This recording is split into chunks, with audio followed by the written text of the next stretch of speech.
Okay, so I want you to imagine a situation where you have a man and a woman.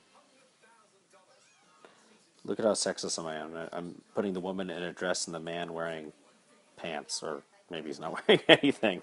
Anyway, you can imagine that if you have this situation and they decide to have children, the man is going to, let's say that this is one of his germline cells. He is going to ultimately have that germline cell undergo meiosis to form 4 sperm. Okay? And the woman is going to take one of her germ cells and it's going to turn into an egg and 3 polar bodies. Okay? Now, don't forget that this dad that we're looking at right here had parents of his own. And when his parents created him, they created a combination of mom and dad genes to create their son, this guy right here. So that's important because they will have contributed 2 different sets of genes to this child in the same way that the female will have gotten 2 sets of genes from her mom and her dad. Okay? Now, I know that's an obvious thing, but it becomes a little bit less obvious if you don't cover that piece as we move forward. Because I want you to go back and try to remember some key ideas that we have, some key terminology. First of all, don't forget that, let's just take the female for a moment. Okay. Don't forget that we have something called DNA, all right? And we have chromosomes that are made up of this DNA. And along any particular section of a chromosome, oops, didn't mean to put that in there, we have an area that codes for a particular protein, and we refer to that as a gene. Okay? Now, let's say that this is from the female, and this was the chromosome that was donated by her dad. And let's say right next to it, we had a chromosome, the exact same. You know what? That looks horrible. Let me redo that. That's better. Okay. We have, that's pretty close. Look at that. Holy cow. Not bad, huh? This is the chromosome that was donated by her mom. And it just so happens that her mom has a gene in the same place, because we could imagine too that this is chromosome number 4, let's say, from dad, and this is chromosome number 4 from mom. And so it stands to reason that they'd have a gene coding for a particular protein in the same location or locus on that chromosome, right? But let's for a moment imagine that the genes are slightly different from each other. So, for example, let's say this is the gene that ultimately will code for how curly your hair is. And dad's gene will code for having straight hair. Whereas mom's will code for having curly hair.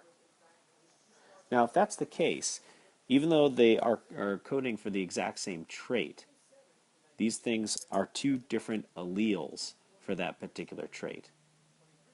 And what's more is that one of these alleles is going to be dominant over the other, and conversely, the other is going to be recessive to the dominant. So let's say for a moment that we know that curly hair is dominant to straight.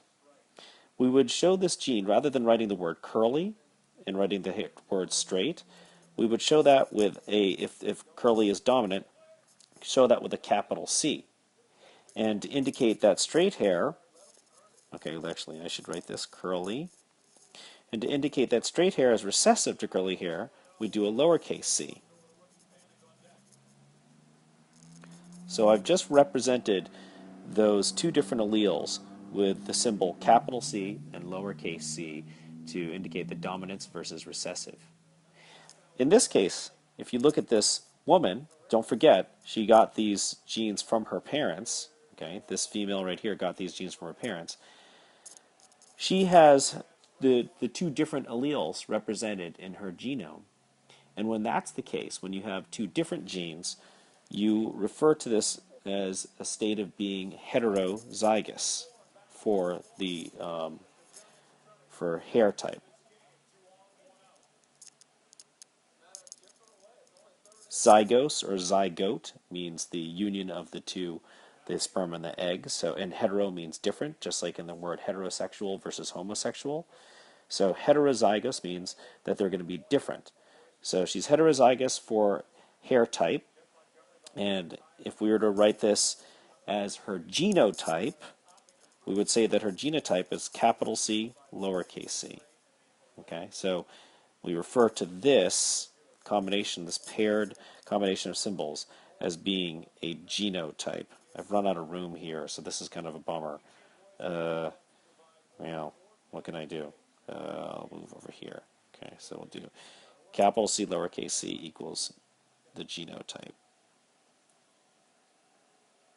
What's important to understand here, though, is since the curly hair is dominant to the recessive straight hair, that her genotype may be a heterozygous, but if we were to look at her hair, we would find out, because of the dominance and recessive hierarchy, that she would have curly hair.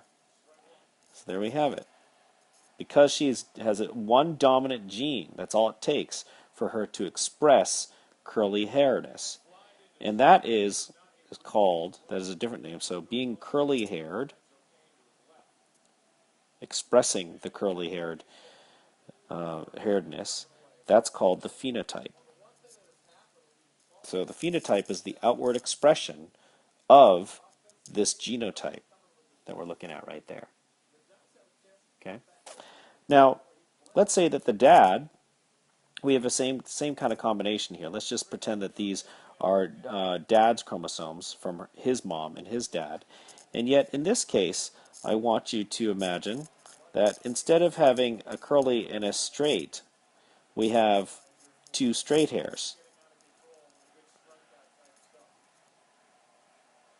In other words, his dad had straight hair, his mom had straight hair. Actually, didn't necessarily. I'll get into that later. But his mom and his dad both donated straight-haired genes through their sperm and egg, respectively, to their child right here.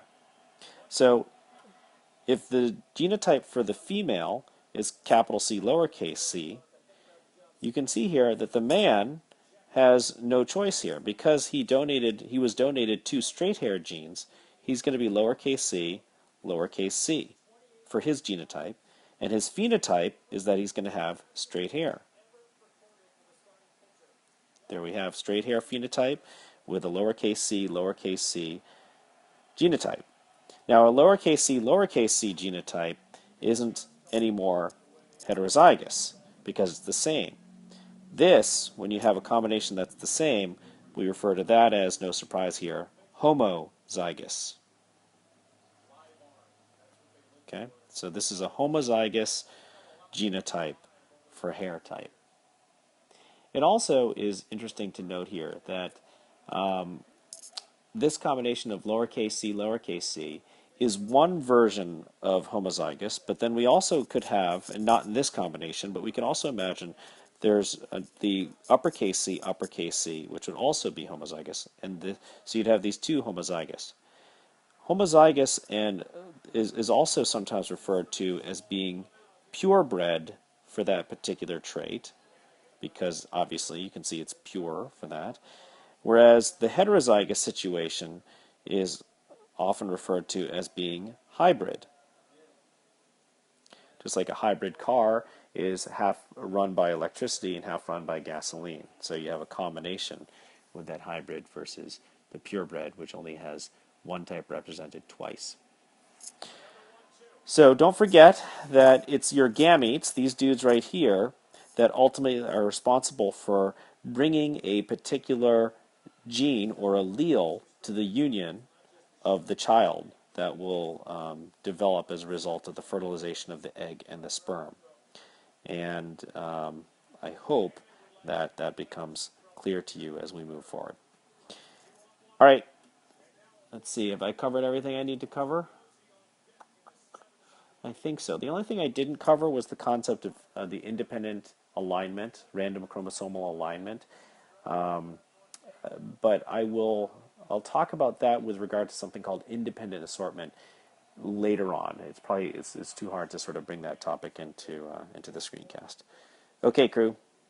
I'll see you I guess on Friday. Bye. Oops. I actually meant I'll see you on Thursday. Bye.